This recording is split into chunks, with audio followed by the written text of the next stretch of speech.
My daughter wrote, "Don't you dare come to us for Christmas. We don't want to see you." My son said nothing. I calmly replied, "Okay," and then canceled all the bank payments. In the morning, they both stood at my doorstep. I'm glad you're here with me. Please like this video and listen to my story till the end, and let me know which city you're listening from. That way I can see how far my story has traveled. I used to believe that being a good mother meant sacrificing everything for your children. For 35 years, I lived by that principle. My name is Margaret Chen, and at 62 years old, I had spent the better part of my life ensuring my two children, Jessica and Brian, had everything they needed. My husband Tom died 7 years ago, leaving me a comfortable pension, our paid-off house in suburban Cleveland, and a modest investment portfolio. I wasn't wealthy, but I was secure. And I was generous, perhaps too generous, I would later realize. Every month, like clockwork, I sent Jessica $1,500. She was 34, married to Derek, a man who seemed to change jobs more often than his socks. They had 2 children, Emma and Lucas, my precious grandchildren whom I adored. Jessica always had reasons why they needed the money: unexpected medical bills, car repairs, Emma's dance classes, Lucas's tutoring. Brian, my 31-year-old son, received $1,000 monthly. He was single, working in tech support, but apparently his salary never quite covered his expenses. There was always something. Student loans, rent, increases his car payment. Beyond the monthly payments, there were the extras. Birthday gifts that cost hundreds, Christmas presents that maxed out my credit card emergency loans that were never repaid. When Jessica's washing machine broke, I bought them a new one. When Brian's laptop died, I replaced it within days. I told myself this was what mothers did. This was love. But lately, something had shifted. The phone calls became shorter, more transactional. "Hi, Mom. Just checking if you sent this month's payment yet. Mom, I need an extra $500 by Friday." The "I love you" started feeling like afterthoughts, obligations tacked on to requests for money. Thanksgiving had been strange. Jessica had barely spoken to me, too busy on her phone. Brian had arrived late and left early, claiming he had plans with friends. Neither of them asked how I was doing, whether I was lonely in that big house by myself, whether my arthritis was bothering me again. I pushed down the hurt. They were busy. They had their own lives. This was normal, wasn't it? Then December arrived, and with it, the first real wound. I had mentioned casually that I'd love to spend Christmas with them this year. Maybe I could come to Jessica's house, help with the cooking watch, the kids open presents, or they could all come to me. I'd prepare Tom's famous prime rib, set up the guest rooms. Jessica's response came via text message, not even a phone call. I stared at my phone screen, reading the words over and over, certain I must have misunderstood. "Don't you dare come here for Christmas. We don't want to see you." My hands trembled.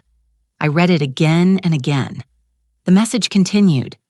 "We need family time. Just us. You're always so needy and demanding. We need space. Don't call. Don't text. Just leave us alone for the holidays." I sat down heavily on my kitchen chair, the phone nearly slipping from my grip. Needy, demanding. I had asked to see my own family for Christmas. Was that demanding? I waited for Brian to call to check on me, to at least acknowledge what his sister had said. We had a family group chat. He had surely seen the message. Silence. Hours passed, then a full day. Brian said nothing. His silence felt like agreement, like betrayal, just as sharp as Jessica's words. That night, I didn't sleep. I lay in bed staring at the ceiling. Tom's side of the bed, cold and empty as it had been for 7 years. What had I done wrong? Had I been too available, too giving, or had I simply been too blind to see what my children had become? The next morning, I sat at my kitchen table with my coffee and my laptop. I opened my bank account and looked at the automatic transfers I had set up years ago. $1,500 to Jessica, $1,000 to Brian. Month after month, year after year. I thought about the text message about Brian's silence, about how neither of them had asked how I was doing in months. And then with a clarity that surprised me, I knew exactly what I needed to do. I canceled every automatic payment, all of them. Then I texted back just one word, okay. After I pressed send on that single word, okay. I sat motionless for several minutes, my heart pounding. What had I just done? But as the initial shock faded, something else took its place. Not anger, not yet. First came curiosity, a cold, analytical curiosity I hadn't felt in years. I opened my banking app and began to scroll, not just through recent months, but years. I exported statements, created a spreadsheet, something Tom had taught me long ago when we used to manage our household budget together. The numbers that emerged made me feel physically ill. Over the past 5 years alone, I had sent Jessica $90,000 in regular monthly payments. Brian had received $60,000, but that was just the automatic transfers. Then there were the emergencies. Jessica's transmission repair, $3,000. Brian's security deposit for his apartment, $2,000. Jessica's root canal, $1,500. Brian's emergency flight to a friend's wedding, $800. The pattern went on and on. I added another column: gifts, Christmas birthdays, Easter graduations, the all-terrain stroller for Emma, $400. Lucas's gaming computer, $1,200. Brian's new phone, $900. When I finally totaled everything I had to check the number 3 times because surely I had made a mistake, $173,000 in 5 years. I sat back my coffee now, cold, my hands shaking. That was nearly my entire inheritance from Tom. The money he had worked so hard for, saved so carefully, left specifically for my security in old age. And what had I gotten in return? A text message telling me I wasn't welcome at Christmas. A son who couldn't even defend me or speak up. The phone rang. I jumped, my heart racing. It was Jessica. For a moment I considered not answering, but I picked up. Mom. Her voice was tight, controlled. I see you canceled the transfers. No apology. No, I'm sorry for what I said. Just immediate focus on the money. Yes, I said simply. Well, you need to fix that. The mortgage payment is due and I'm counting on that money. The mortgage payment on the house that Derek and she had bought. The house I had helped with the down payment for $20,000. I had almost forgotten about that. No, I said, silence. Then what I said, no, Jessica. I won't be fixing it. Are you serious right now? Her voice rose. You're going to punish us because you're having some kind of emotional breakdown. We have bills, Mom. We have kids. So do I said quietly. I have bills too. You have your pension. You have Dad's life insurance. You're fine. Was I fine? I thought about my property taxes due in January. My own mortgage. Yes. Even the paid-off house had a small reverse mortgage I'd taken out 2 years ago when Jessica needed help with Emma's medical bills. My prescription costs that seemed to climb every year. I need to go, I said. Mom, wait. I hung up. The phone immediately rang again. I turned it off. For the first time in weeks, the house was completely silent.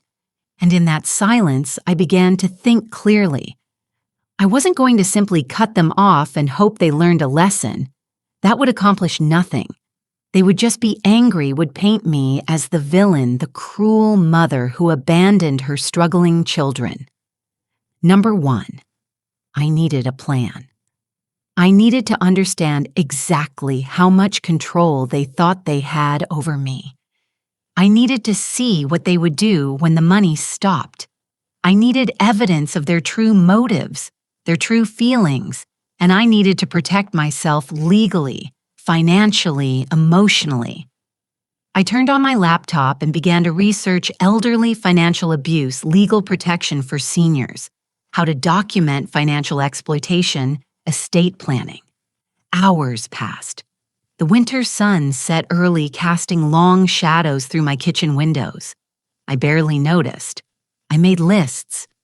I made phone calls to automated bank services, taking notes. I found the business card of Tom's old attorney, Samuel Harrison, still in our filing cabinet. By midnight, I had the skeleton of a plan. Step 1, document everything. Step 2, consult with Attorney Harrison about protecting my assets. Step 3, set up a new bank account they didn't know about. Step 4, wait, watch. Let them show their true colors. See Step 5, make my decision about my estate based on their actions, not my guilt. I finally went to bed at 1:00 in the morning, exhausted but strangely calm. For the first time in years, I wasn't lying awake worrying about whether Jessica had enough money or whether Brian was okay. I was thinking about myself, and it felt like waking up from a very long sleep. Samuel Harrison's law office hadn't changed since Tom and I had last visited years ago to update our wills. The same mahogany desk, the same leather chairs, even the same receptionist, though she had grayed considerably as had we all. Margaret Samuel stood extending his hand. He was 70 now, semi-retired, but his eyes were still sharp. I was sorry to hear about your situation. Please sit. I had called him 3 days after canceling the payments, and he'd fit me in immediately. Now sitting across from him, I laid out everything the spreadsheet printed, bank statements, text messages. I'd screenshotted a timeline of financial requests. Samuel put on his reading glasses and reviewed the documents in silence. His expression grew grimmer with each page. $73 in 5 years. He finally said, "Margaret, do you realize this qualifies as financial exploitation of an elderly person in Ohio?" Elderly person. The word stung, but I pushed past the sting. I gave it willingly. Under emotional manipulation and undue influence, apparently he tapped Jessica's Christmas text. This kind of verbal abuse combined with financial demands creates a pattern. How old are you? 62. And your health, arthritis, high blood pressure, some anxiety since Tom died. He made notes. I'm going to be direct with you, Margaret. If you want to protect your remaining assets, we need to act now. Your children know you're vulnerable. They're counting on it. My throat tightened. What do you recommend first? A new will. Currently, everything goes to them equally upon your death. Correct. I nodded. We change that. Make your estate conditional based on behavior or redirect assets to a trust or even to charity if you choose. Second, I want you to document every interaction going forward. Every call, text, visit, time, date, content. Third, consider a financial power of attorney to someone neutral, not them in case you become incapacitated. Fourth, if they escalate to threats or harassment, we file for a protection order. Protection order against my own children. The thought made me dizzy. I know this is difficult, Samuel said gently, but I've seen this pattern before. Adult children who view their aging parents as ATM machines. It rarely improves without intervention. I left his office 2 hours later with a thick folder of documents to review and sign. My hands shook as I drove home. That evening, as I was making dinner, my phone buzzed. A text from Brian, his first direct communication since the Christmas message. "Mom, what's going on? Jessica said you're acting crazy. I need the money for rent. It's due tomorrow." I stared at the message. Not, "Are you okay?" Not, "I'm sorry I didn't defend you." Just the money, I typed back. "I've made some financial changes. You'll need to budget differently going forward." His response was immediate. "Are you kidding me? I'll be evicted." Is this because of what Jessica said? She was just stressed. You know how she is. You know how she is. As if that excused it. As if her stress justified cruelty. Another message. "I'm coming over tomorrow. We need to talk about this." Then Jessica Bryan told me you're cutting him off too. What is wrong with you? Where are your children? I didn't respond to either of them, but I did something else. I went to my bedroom closet and found the box of cards and letters they'd sent me over the years. I sat on my bed and read through them. The Mother's Day cards were revealing. I had saved them all, every single one. I opened them chronologically, starting from when they were young. The early ones, when they were children and teenagers, were filled with drawings, earnest declarations of love, memories of things we'd done together. But somewhere around their mid-20s, the tone shifted. "Thanks for everything you do for us, Mom. You're the best mom. Hope you have a great day." Generic, impersonal, like corporate greeting cards. And then in the past 3 years, the cards had stopped altogether. Jessica had sent digital cards, obviously free e-cards that took 30 seconds to select and send. Brian had forgotten entirely, some years texting a belated Happy Mother's Day the day after. I found one card from 2 years ago from Jessica. I had saved it because it had seemed particularly heartfelt at the time. "Mom, you are always there when we need you. Your generosity knows no bounds. We love you so much." Reading it now with new eyes, I saw it differently. Always there when we need you. When they needed me. When they needed money, not "we're here for you," not "let us help you." I photographed the card and added it to a new folder on my phone labeled Evidence. That night, I barely slept because I knew that tomorrow when Brian showed up at my door, the real confrontation would begin, and I needed to be ready. Brian arrived at 11 the next morning. I watched through the window as his car pulled into the driveway, the Honda Civic I had helped him buy 3 years ago, with a $5,000 loan that was never repaid. He knocked sharply. I waited a moment, steadying myself, then opened the door. "Mom." He didn't smile. He looked tired, irritated. "We need to talk." "Come in," I said evenly. He walked past me into the living room, and that's when I saw Jessica's SUV pull up behind his car. My stomach dropped. They had coordinated this. Jessica climbed out, her face set in hard lines. Derek stayed in the car with the kids. I could see Emma and Lucas in the back seat, and my heart HD. They'd brought my grandchildren as props. "Both of you," I said as Jessica entered without knocking. "I see. Sit down, Mom," Jessica said. It wasn't a request. "This is my house," I replied quietly. "I'll stand if I want to." Brian ran a hand through his hair. "Look, Mom, I don't know what's going on with you, but this stops today. You can't just cut us off without warning." "I gave you warning," I said. "You told me not to come for Christmas. You told me you didn't want to see me. I respected your wishes." Jessica's eyes flashed. "That was about Christmas, not about money. You're twisting everything." "Am I?" I met her gaze steadily. "Then let me ask you something, Jessica. When was the last time you called me just to talk? Not to ask for money, just to see how I was doing?" She blinked. We talk all the time. When I don't keep a calendar of our conversations." "Mom, this is ridiculous." Brian stepped forward.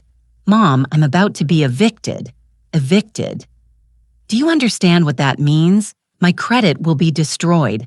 I might lose my job if I have to move suddenly and can't make the commute. You make $60,000 a year," I said. I had looked up average salaries for his position. "Your rent is $900 a month. Where is your money going, Brian?" His face reened. "That's none of your business." "It became my business when you made me responsible for your rent. You're our mother." Jessica's voice rose sharply. "You're supposed to help us. That's what mothers do. Help." "Yes," I said. "Enable, no. There's a difference, and I'm just beginning to understand it." Enable Jessica laughed harshly. "Oh my God, have you been watching Dr. Phil or something? We're not addicts, Mom. We're your children who are struggling." Struggling? I walked to my desk and picked up the folder I'd prepared. "Jessica, you and Derek took a vacation to Cancun last spring. I saw the photos on Facebook. That's not struggling. That was a credit card. We needed a break. And who do you think will pay that credit card when you can't? Who are you counting on?" Her mouth opened, then closed. I turned to Brian. "You bought a new gaming computer last month. I saw it in your Instagram story. $1, $200. But you can't make rent. I needed that for work, he protested. You work in tech support. Your company provides equipment. The room fell silent. Then Jessica's face transformed. Her anger melted into tears. Mom, please. I'm sorry. Okay. I'm sorry about what I said. I was stressed. Derek's been having trouble at work and the kids are expensive and I took it out on you, but you can't punish the kids because I lost my temper. Punish the kids. She was good. She knew exactly where to strike. Emma needs her dance classes. Jessica continued wiping her eyes. Lucas has a field trip coming up. Are you really going to take that away from them because you're mad at me? I felt the familiar guilt rising, the instinct to comfort, to fix, to provide. For a moment, I almost wavered. Then I remembered the spreadsheet. $173,000. I remembered the Christmas text. I remembered Brian's silence. No, I said firmly. No. Jessica's tears stopped as quickly as they'd started. No, I won't be resuming payments. You're both adults. You need to manage your own finances. Brian's expression hardened. You're really doing this? I am fine. He turned toward the door. Don't come crying to us when you're old and sick and need someone to take care of you. The threat hung in the air, ugly and clear. Jessica grabbed her purse. You're going to regret this, Mom. Family is supposed to stick together, but apparently you're fine with being alone. She paused at the door. Don't expect to see your grandchildren anymore. They left. I stood in my empty living room, shaking. The threat about the grandchildren hit harder than anything else. Emma and Lucas, they were innocent in all this, but I couldn't let manipulation win. I couldn't. I sat down heavily and allowed myself to cry for the first time since this began. Great heaving sobs that came from somewhere deep inside. Then I dried my eyes, called Samuel Harrison, and reported every word they'd said. Document it all, he confirmed. You're doing the right thing, Margaret, even when it doesn't feel like it. For the next 3 days, I took his advice. I took a break. I didn't check my phone obsessively. I watched old movies. I cooked meals just for myself. I grieved. I grieved for the children I thought I had raised. I grieved for the relationship I thought we had. I grieved for my illusions. And slowly, I began to feel something else. Relief. The call came from my sister Linda on the 4th day. Maggie, she said using my childhood nickname. I talked to Jessica this morning. I closed my eyes. Of course they had called Linda. What did she tell you, that you've had some kind of breakdown and cut them off financially? She's worried about you, honey. So am I. I haven't had a breakdown, Linda. I've had a realization. She said you won't even see the grandkids. That doesn't sound like you. She's the one who said I couldn't see them, I corrected. I wanted to spend Christmas with them. She told me not to come, told me they didn't want to see me. When I stopped sending money, suddenly I'm the villain. Silence on the other end. Linda was thinking, how much were you sending them? She asked, finally. Thousands every month for years. Oh, Maggie. Her tone shifted. Why didn't you tell me? I thought I was being a good mother, and now I'm trying to be a healthy person. We talked for an hour. Linda widowed herself, understood loneliness and the fear of losing family. But she also understood manipulation. Her own son had tried similar tactics before she'd set boundaries. It's going to hurt, she warned. They're going to try everything. They'll send the kids to guilt you. They'll play the victim to everyone who'll listen. They'll make you doubt yourself. I know. But if you cave now, it'll only get worse. They'll know exactly how to control you. After we hung up, I felt less alone. But Linda's prediction came true faster than I expected. That afternoon, Emma called my 10-year-old granddaughter, Grandma. Her small voice made my chest tighten. Why are you mad at us? I gripped the phone. Hi, sweetheart. I'm not mad at you. Mommy said you don't want to see us anymore. She's been crying. The manipulation was breathtaking, using a child to deliver the message to apply pressure. Emma, honey, I love you very much. I wanted to see you for Christmas, but Mommy said no. Do you understand, Mommy said. Mommy said you're being mean about money. Did Mommy tell you to call me? A pause? She's right here. She wants to talk to you. Jessica got on the phone. Do you hear that you're confusing her? She doesn't understand why her grandmother doesn't love her anymore. I took a deep breath. Jessica, don't use your daughter to manipulate me. It's not fair to her. I'm not. How dare you? I'm trying to help Emma understand why her family is falling apart. The family isn't falling apart because I set financial boundaries. Think about that. I hung up. My hands were shaking, but my resolve held. I called Samuel Harrison again. They're using the grandchildren now, I told him. Predicted, he said grimly. Don't engage. If they continue, it's harassment. We're documenting it all. That evening, I did something I hadn't done in years. I went to the community center where Tom and I used to take ballroom dancing classes. A support group for widows and widowers met there on Thursday nights. I walked in nervously. About 12 people sat in a circle ranging from their 50s to their 80s. The facilitator, a kind-faced woman named Carol, welcomed me. I'm Margaret, I said. My husband died 7 years ago and I'm having trouble with my adult children. The stories that followed shocked me. I wasn't alone. 3 other women had similar experiences. Adult children who saw them primarily as sources of money. One man's son had stolen his credit cards. Another woman's daughter had forged her signature on loan documents. The hardest part, said a woman named Ruth, who was 73, is accepting that the children you raised aren't the adults they became. You keep hoping they'll change, go back to being the sweet kids they once were. But sometimes they don't. What did you do? I asked. I changed my will. Left everything to a scholarship fund in my late husband's name. When my daughter found out, she didn't speak to me for a year. Then one day she called and apologized. Really apologized. We're rebuilding now, slowly, but it took hitting rock bottom for her to see what she'd become. And if she hadn't apologized, Ruth smiled sadly. Then I'd have peace knowing I didn't reward bad behavior. Either way, I'd be free. Free.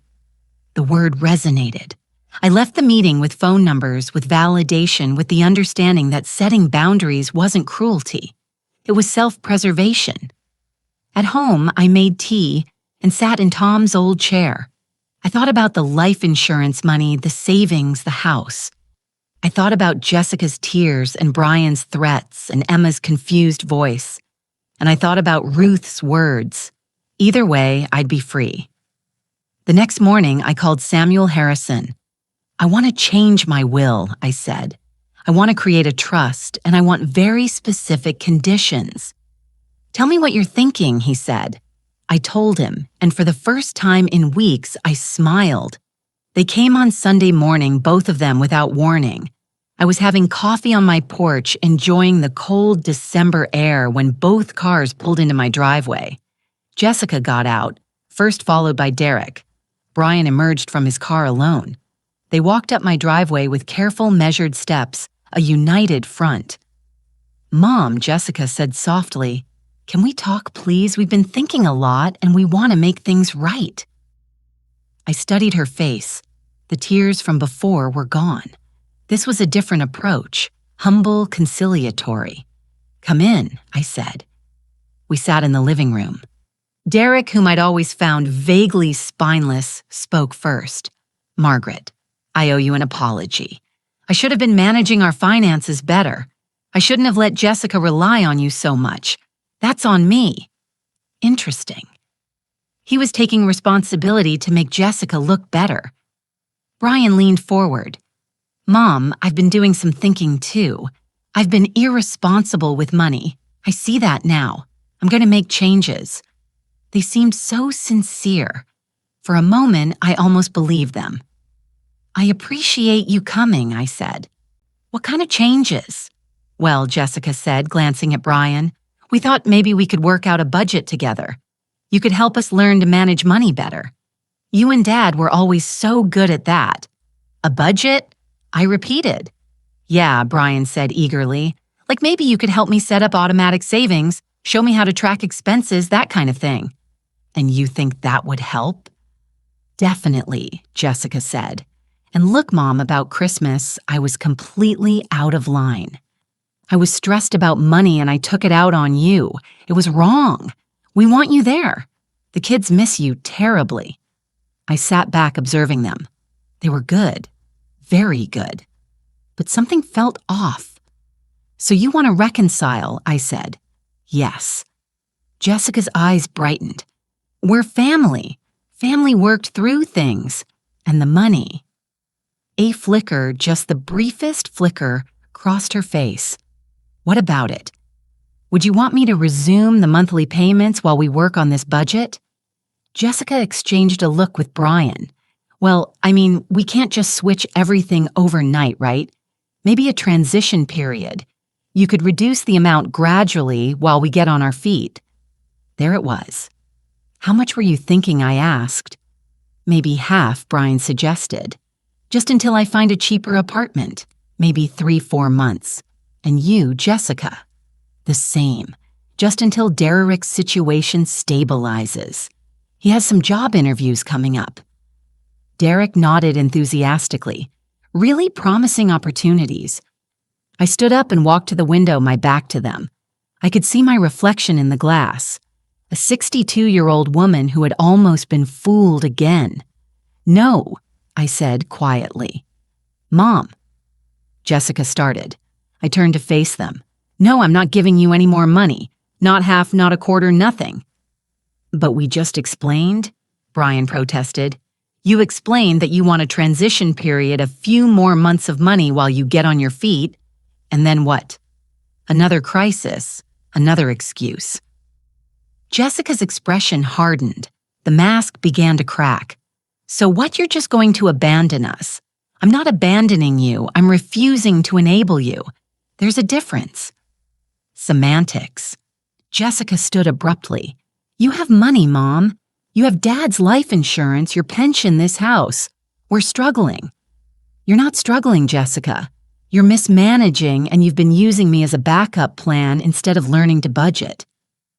Derek finally showed some spine. "Unfortunately, it was to defend the manipulation. This is unbelievable after everything we've done for you."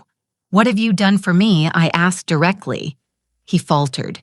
We visit you. We include you in the grandkids' lives." "You mean you used to before I stopped paying and you're using them now as leverage?" Brian stood too.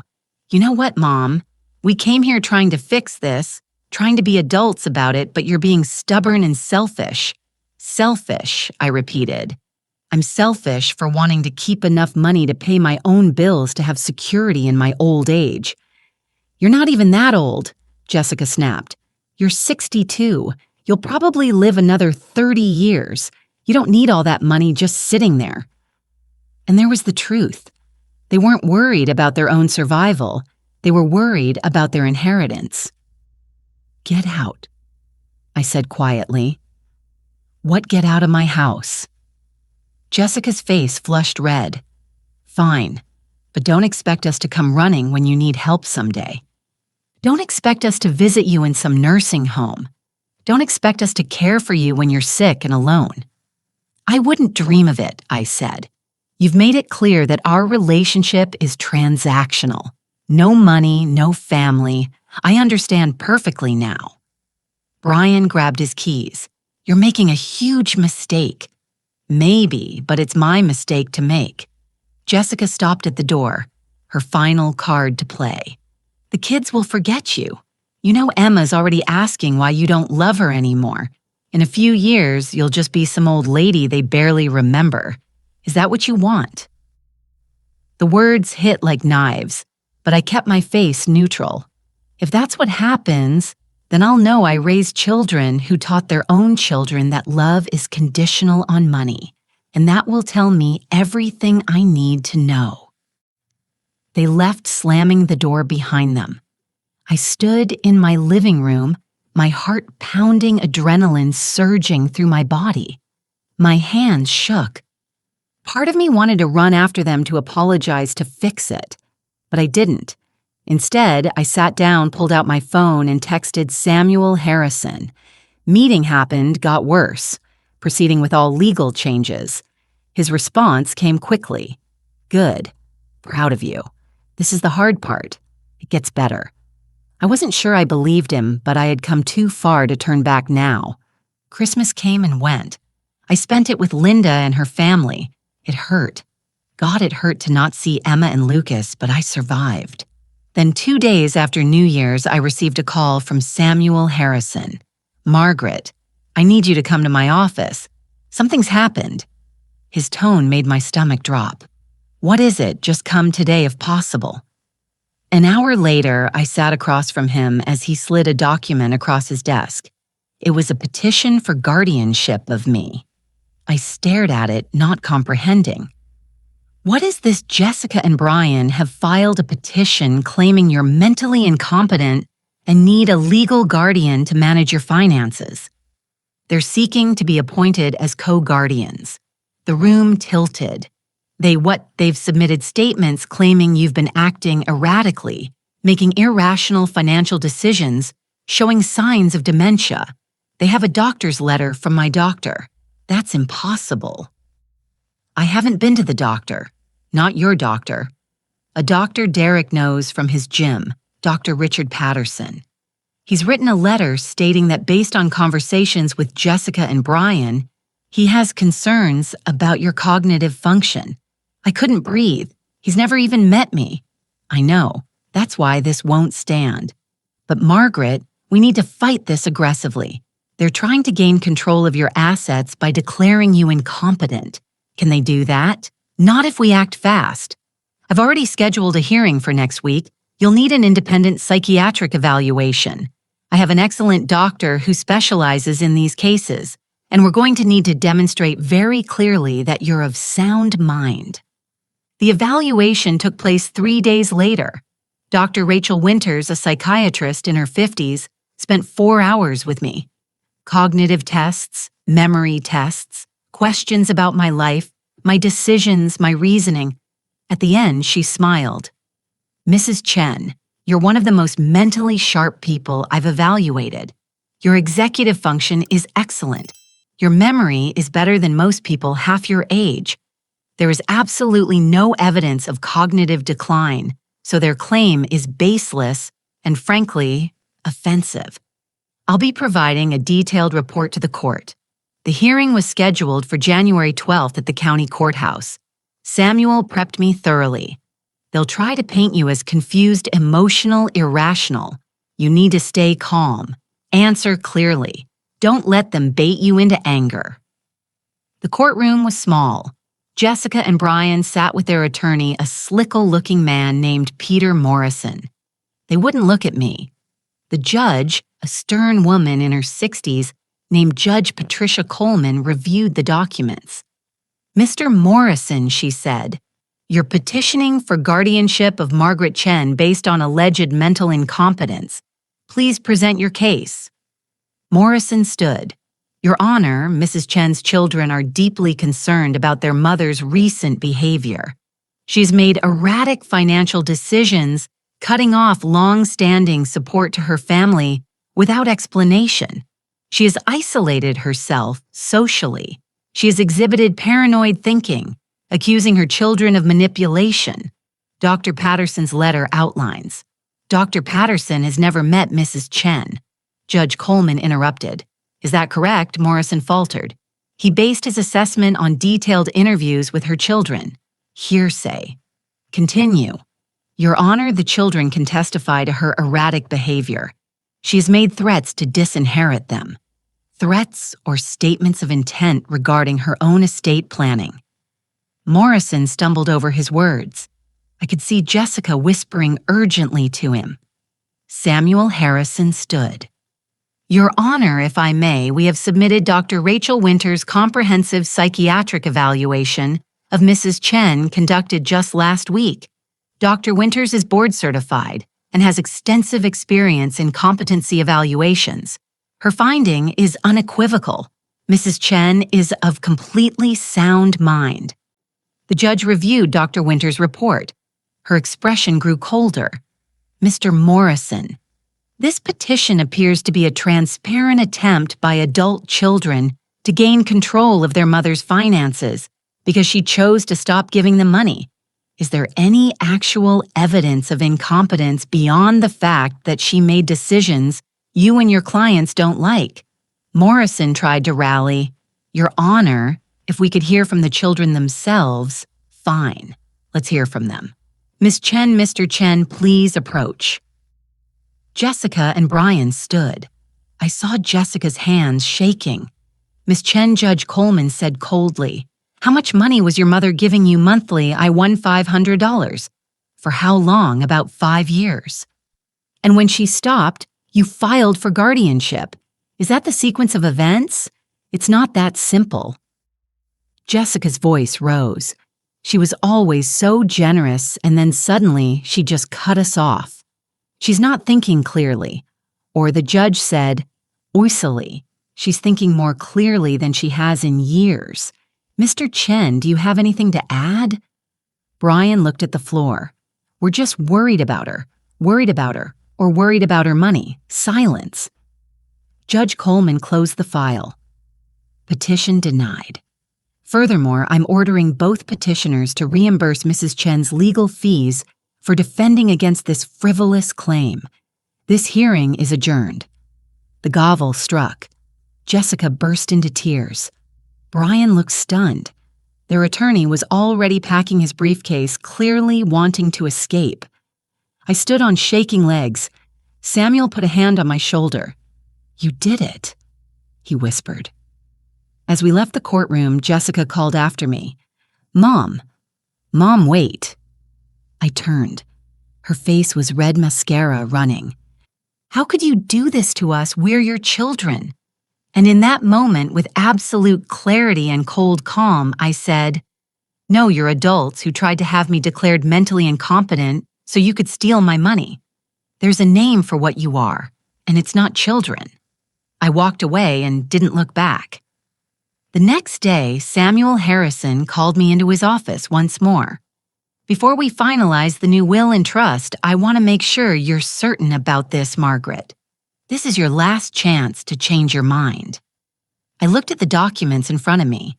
My new last will and testament, a charitable trust in Tom's name. Specific limited bequests to Emma and Lucas college funds they'd receive at 25, with conditions that neither parent could access. "I'm certain," I said. "The rest goes to the scholarship fund. Yes, and to Linda's children who actually call me to see how I'm doing." He nodded, and I signed. Each signature felt like freedom. That same week, Jessica and Brian received the court order to pay my legal fees, $8,000. They also received a registered letter from Samuel Harrison outlining that any further harassment, manipulation, or legal action would result in a restraining order and possible criminal charges for attempted financial exploitation of an elderly person. Jessica called sobbing. I let it go to voicemail. "Mom, please, I'm sorry. I didn't want to file that petition. It was Derek's idea, and the lawyer said we had a case, and I was just so scared about money. Please call me back, please. The kids miss you. I miss you. I deleted it." Brian's message was shorter. "I hope you're happy now, Mom. You've destroyed this family." I deleted that too. But the message from Emma, that one I listened to 3 times before I could bring myself to delete it. "Grandma Mommy said, we can't see you anymore because you're sick. Are you okay? I miss you. Lucas misses you too. He made you a drawing, but Mommy said we can't send it. I love you, Grandma." That one broke my heart, but I understood what was happening. They were using the children as a final weapon, and I couldn't allow it to work. I called Samuel. "Can I send gifts directly to Emma and Lucas?" You can try, but legally their parents can refuse them. And if I show up at their school, that could be considered harassment if Jessica has told you to stay away. Margaret, I know this is hard, but right now, your grandchildren are in their parents' control. The college funds you've set up are the best you can do. 2 weeks later, I ran into Derek's mother, Patricia, at the grocery store. She looked embarrassed when she saw me. Margaret, she said quietly, I heard about what happened. I'm sure you heard Jessica's version. Actually, Derek told me the truth eventually. She looked around, then lowered her voice. He's furious with Jessica. He said the guardianship thing was her idea, that she convinced him you were losing your mind. When the judge threw it out and ordered them to pay your fees, he realized she'd been lying. They've been fighting constantly. I'm sorry to hear that I said and meant it. Don't be. They made their bed. Patricia paused. For what it's worth, I think you did the right thing. My sister went through something similar with her son. She gave in to keep the peace. He's 50 now and still bleeding her dry. You were brave. That conversation stayed with me for days. Then in early February, I received a Facebook message from a number I didn't recognize. Mrs. Chen, this is Melissa Carter Bryan's girlfriend. We've been dating for 3 months, but he hasn't mentioned me to the family. I wanted you to know that Bryan has a serious gambling problem. Online poker. That's where all his money goes. He's been using what you gave him to cover his debts. I'm trying to get him help, but he won't listen to me. I thought you should know the truth. I'm sorry for what he's done to you. I stared at the message for a long time. Gambling. That explained everything. The constant need for money, the evasiveness, the inability to save. I forwarded the message to Samuel Harrison with a note for the file in case this ever goes to court again. By March, the social consequences had fully rippled through our extended family. Linda had told other relatives what happened. Cousins took sides. Most of them took mine once they heard the full story. Jessica and Bryan found themselves increasingly isolated. Their version of events that I had cruelly abandoned them didn't hold up under scrutiny when people asked basic questions. If she cut you off without reason, why did she offer to spend Christmas with you? If she's mentally incompetent, why did a psychiatrist and a judge both disagree? If you weren't using her for money, why file for guardianship right after she stopped paying? They had no good answers. Meanwhile, I thrived. I joined a book club. I took a watercolor painting class at the community center. I spent time with Linda and her family. I made new friends at the grief support group. I stopped waiting for the phone to ring. I stopped feeling guilty for having boundaries. I had filed my taxes and saw clearly how much money I'd actually saved by cutting them off. Nearly $3,000 a month, $1,000 a year. I used some of it to take Linda on a trip to the Grand Canyon, something we'd always wanted to do together. I used some to donate to a women's shelter. I used some to prepay my funeral expenses and long-term care insurance, so I would never be a burden to anyone. And I slept peacefully for the first time in years. By summer, my new life had fully taken shape. I had joined a seniors hiking group that met every Saturday. We tackled easy trails in the Cleveland Metrop parks, and I discovered I loved the physical challenge, the fresh air, the companionship of people who asked nothing from me but my company. One of the women, Ruth, the same Ruth from the grief support group, became a close friend. We had coffee every Tuesday morning, went to movies on Thursday nights. She introduced me to her son, Michael, who helped me set up a better computer system and taught me how to protect myself from online scams. My mother talks about you all the time, Michael said, smiling. She says you inspire her. Me inspiring. The idea seemed absurd, but it felt good. I redecorated Tom's old office, turning it into an art studio. My watercolor paintings weren't museum quality, but they brought me joy. I painted landscapes, flowers, abstract pieces that somehow captured emotions I couldn't put into words. The community center asked if I'd volunteer to teach basic computer skills to other seniors. I said yes. Every Wednesday afternoon, I help people my age navigate email video calls, online banking. It felt purposeful.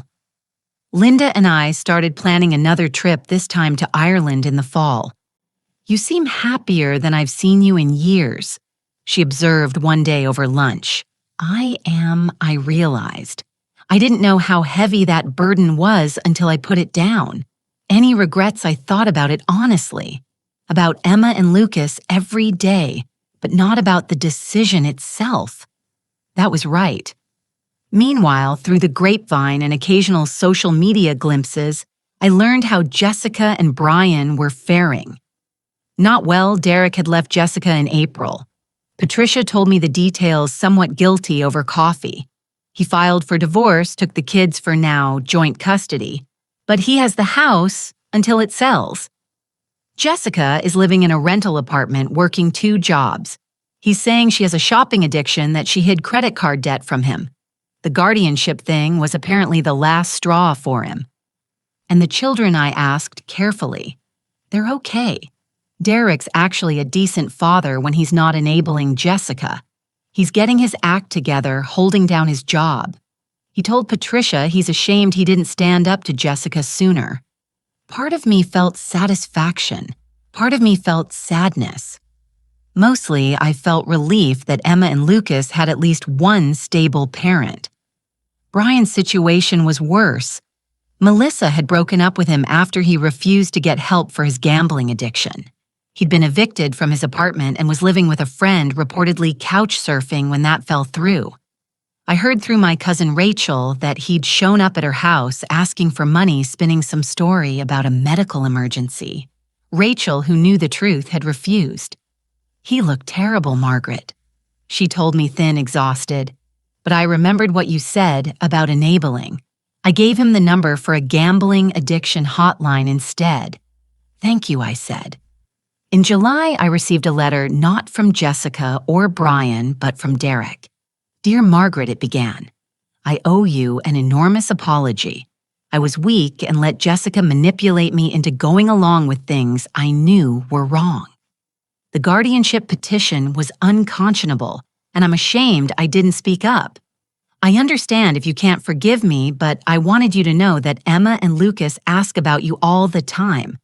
I've told them the truth, age appropriately, that sometimes adults make mistakes and hurt people they love, and there are consequences. They've made you drawings and cards. I'm including them with this letter. If you ever want to see them, I would welcome that. No expectations, no pressure, just they miss their grandmother, Derek." Inside were crayon drawings. Emma had drawn a picture of me and her holding hands under a rainbow. Lucas had written, "I love Grandma," in shaky letters. I cried for an hour. Then I called Samuel Harrison. If I want to see my grandchildren, but only with their father present, not Jessica, is that legally possible? If Derek has joint custody and agrees, absolutely. Would you like me to draft a formal arrangement? Yes, please. 2 weeks later, Derek brought Emma and Lucas to a park halfway between our homes. I met them there with Ruth for support. The children ran to me and I held them, breathing in their little kid smell of sunshine and grass and innocence. "Grandma, we missed you so much." Emma squeezed me tight. "I missed you too, sweetheart, so very much." We spent 2 hours at the park. I pushed Lucas on the swings. I watched Emma do cartwheels.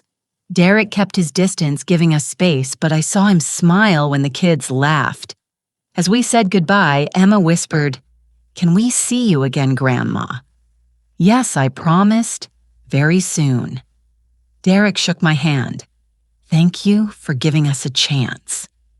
I drove home feeling lighter than air. Jessica had tried to call 4 times that day.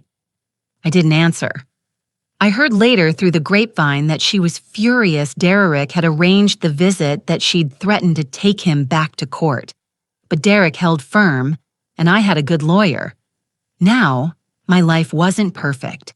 I still had moments of sadness, of grief for the family I'd hoped to have. But I also had peace, autonomy, friendships, purpose. I had myself back. And that I was learning was everything. Looking back now, I understand what I'd lost wasn't my children. It was my self-respect. I had confused love with sacrifice, generosity with enabling. I'd taught my children that my worth was in my wallet, and they had learned that lesson well. The hardest truth. Sometimes the most loving thing you can do is say no.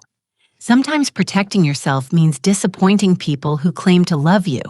Sometimes family isn't about blood, it's about who treats you with dignity. I rebuilt my relationship with Emma and Lucas. Jessica and Brian were cordial, now distant. They learned consequences. I learned boundaries. To anyone listening who feels trapped by their own children's demands, you are not an ATM. You are not selfish for protecting your future. Your love should not come with bankruptcy. What would you have done in my situation? Would you have stood firm or given in? Think about it. And if my story resonated with you, I'd love to hear your thoughts in the comments. Have you faced something similar? How did you handle it? Thank you for listening to my story. Sometimes we need to hear that we're not alone. That setting boundaries isn't cruelty, it's survival. Take care of yourselves. You deserve it.